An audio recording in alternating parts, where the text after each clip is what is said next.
slumber parties or around the campfire, and I thought I would share some with you to kind of get you into the Halloween spirit. Now, they're not too scary, so you should still be able to sleep tonight, so don't worry about that, but I figured I would start with a real ghost story, if you want to call it that. Now, I don't know if you believe in ghosts. I wouldn't say I do. I would say I'm more skeptical, because I always think there's a logical explanation for things we experience, even if we may not know exactly what it is right away. However, I've had a few instances where I wasn't quite sure what caused it, and to this day I don't know what exactly would allow for something like that to happen. So let me just tell a story and maybe you'll have an idea. So I was 17 years old and I was home alone. My mom was at work and my brother was at school, and I was taking classes online, so I didn't have to go anywhere.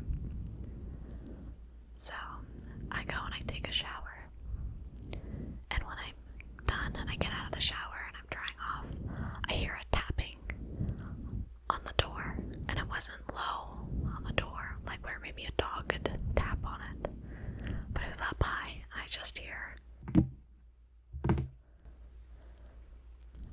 And I kind of pause and I'm like, just a minute, because I thought maybe my brother came home and he needed something.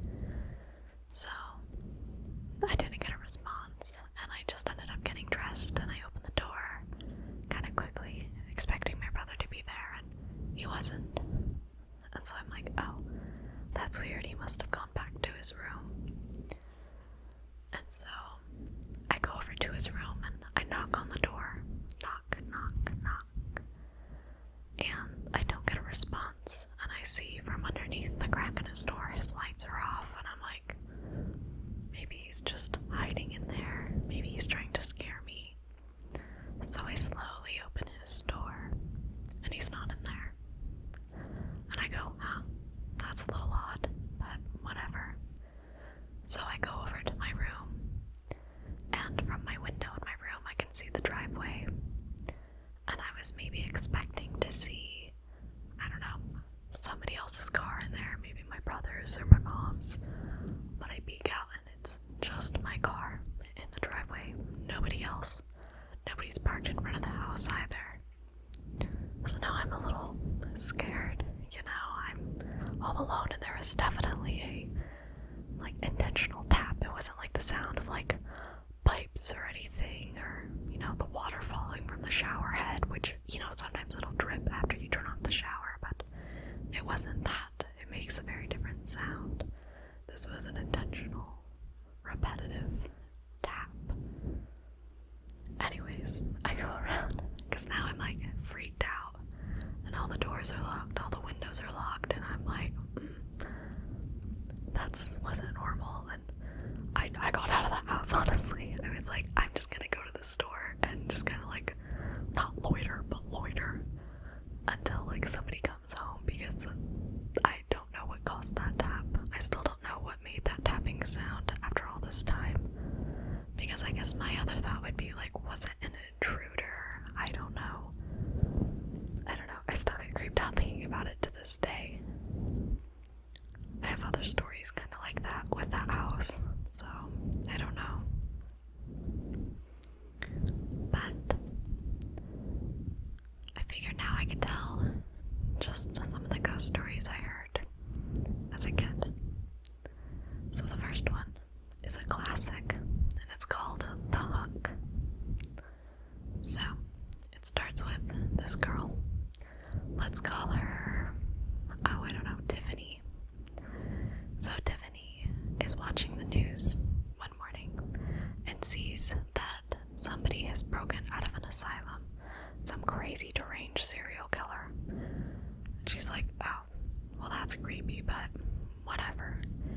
She didn't pay too much mind to it because she had a big date that night, and she was really excited about it because this was a guy she was really interested in and was really looking forward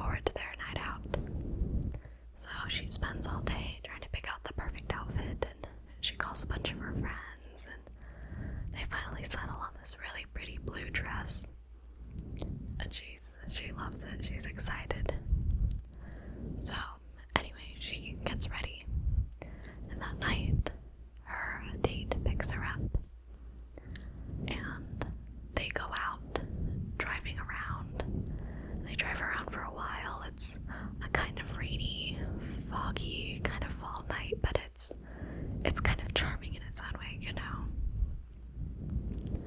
So, while they're driving, they eventually settle upon this location called Lover's Lane. Now, if you don't know what Lover's Lane is, it's basically a spot where teenagers park cars and get frisky. But anyways, they park at Lover's Lane and they're cuddling and they're chit-chatting and, you know, as they would. But they have the radio on and it's playing all these really nice romantic songs, but one of the songs gets cut off with a news report that there have been sightings of a man with a hook for a hand wandering the woods. And the girl's a little freaked out now because she remembers hearing about the serial killer who escaped from the asylum. And the descriptions were matching what she heard on the news that morning. So she tells her date, she's like, "This has been fun, but I think we should get out of here. We're in a dark, secluded area.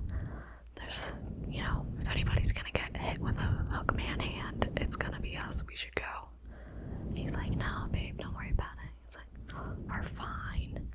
We'll see him coming. We're the only ones out here. Nobody will know if somebody's coming up with a hook hand." He's like, "I'll keep an eye out. We're okay." She's like, "No, we really should go. I don't feel safe." And they kind of start arguing back and forth. He's like, "You really want to end the date now? We're having so much fun." She's like, "Take me home now."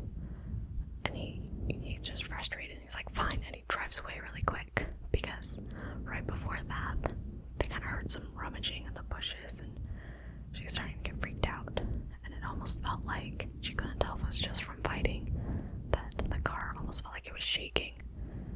You know, when you get panicked and you're yelling and things just kind of feel jumbled. Well, anyways, they drive all the way home and she's mad at him. She's mad that it took him so long to drive back. And she opens the door. She's mad that he's also not opening the door to let her out. And he's like, "Well, we're back. What more do you want?" She's just upset. So she opens the door, and when she slams it shut, she pauses and screams. She doesn't say anything, she's just screaming, and he thinks, well, what could be wrong? So he runs over to her side of the car. He gets out and runs over there. And hanging from the handle of the car is a bloody hook. Anyway, spooky. I also realized I messed up the story and I didn't mention that the person who escaped had a hook for a hand. Like at the very beginning, like when I mentioned the news story. Because that's kind of the fun with retelling stories, is sometimes the delivery is hit or miss, or sometimes you forget a detail and you're like, oops. But you still got the point. It's a classic. I feel like everybody knows the story. Okay, so the next story I have is called The Yellow Ribbon. So, the story starts with this girl named Jane, and she always wore a yellow ribbon around her neck. Now, this always confused her best friend Johnny. They are best friends ever since they were real little, and he never did understand why she wore the ribbon around her neck. When they were kids, he'd ask Jane, "Why do you wear a yellow ribbon around your neck?" But she would never tell him. But as they got older, even though the yellow ribbon kind of annoyed him, mainly because she wore it all the time, even if it didn't match her outfits, even if it was rainy or windy and the ribbon should blow away, she still wore it, no matter what. But despite that, he also thought she was very cute and wanted to,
looks cute on you, but why do you always wear it?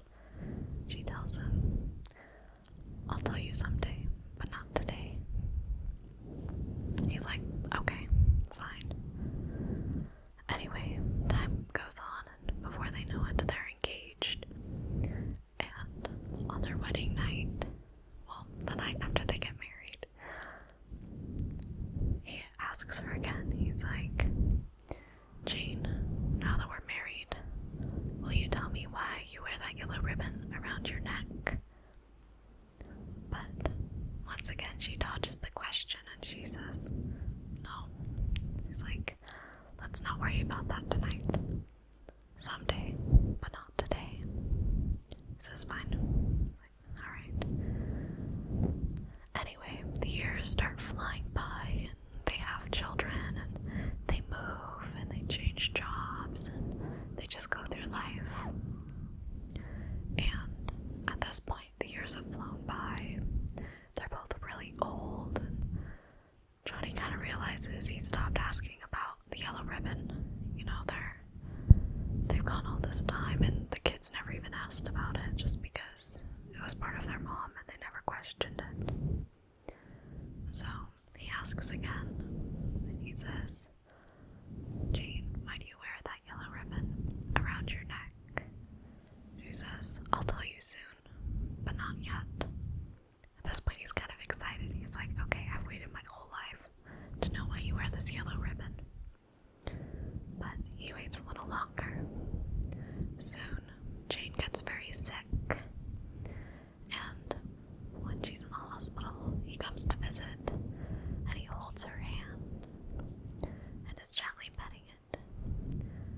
And she leans over to him, or she beckons him to come over and come closer, and he does, and she whispers to him, you know how you always ask about the yellow ribbon around my neck? And he was like, yeah. He's like, I've always wondered about it. She said, you can remove it now. And he was like, alright, doesn't really answer my question, but okay. So he carefully reaches over and unties the ribbon with trembling hands, because this is something he's waited his whole life to know. And as he slowly unties the ribbon, and the ribbon breaks from her neck, her head falls off. So, that was the whole story. Apparently somehow that ribbon was keeping her head on. Don't know how. Okay. Well. Okay, so now we have the last story. And this one is the spookiest, and it's called Don't Turn On the Light. So the story starts with Lauren, and she is in college with her roommate, Sarah. Now, Lauren has been known to stay up very late at night studying, and as such, in her dorm, there's a downstairs area, a basement if you will, where she kind of commandeered it and turned it into her own little study space for her late night study sessions. So, one night, she's studying for finals, and she's originally in a room, but her roommate Sarah says, hey, I'm gonna turn in for the night and go to bed. I need sleep for tomorrow. And Lauren says, okay, that's fine. She's like, I'll go down to the basement and I'll study. Let me just grab my stuff. And Lauren kind of quickly grabs everything and goes down to the basement. And then Sarah, goes to sleep. So Lauren's down there studying, and it's late. I mean, hours have passed. She's really cramming. But as she's going through her books, she realizes, shoot, I forgot one. It was one of her textbooks, and she needed it to kind of finalize her studying. But it's late at night, she's getting really tired, and the walls are starting to kind of shift and sway, and the floor starts to shake, but she thinks it's fine, so she creeps up the stairs of the basement into the rest of the dorm, and quietly squeaks open the door to her dorm room where Sarah is sleeping. And as she enters, she gets this eerie feeling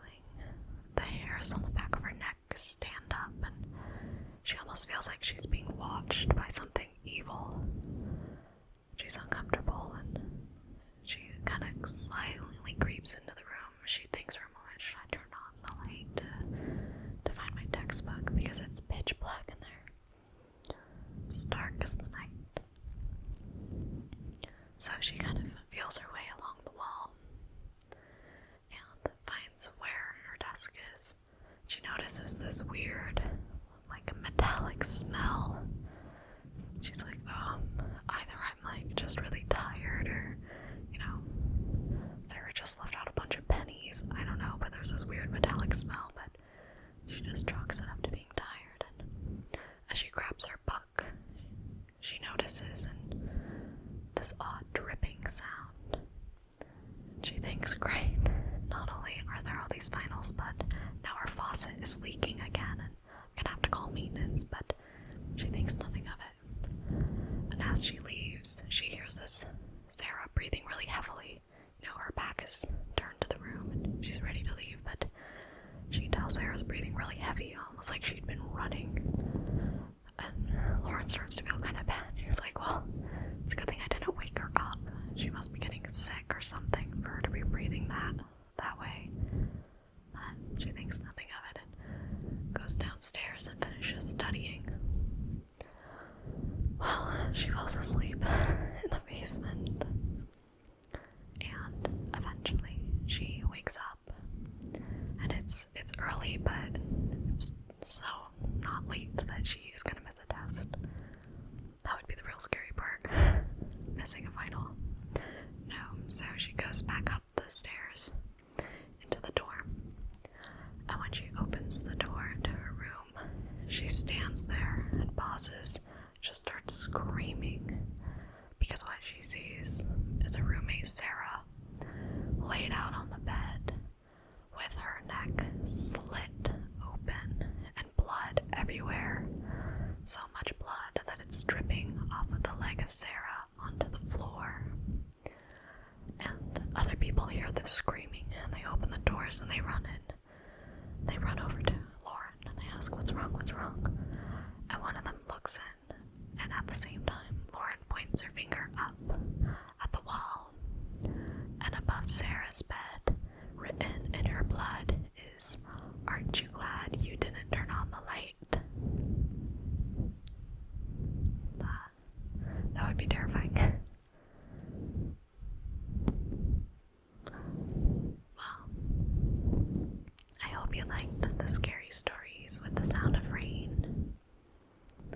I feel like it can be fun to tell scary stories. Hopefully they didn't scare you too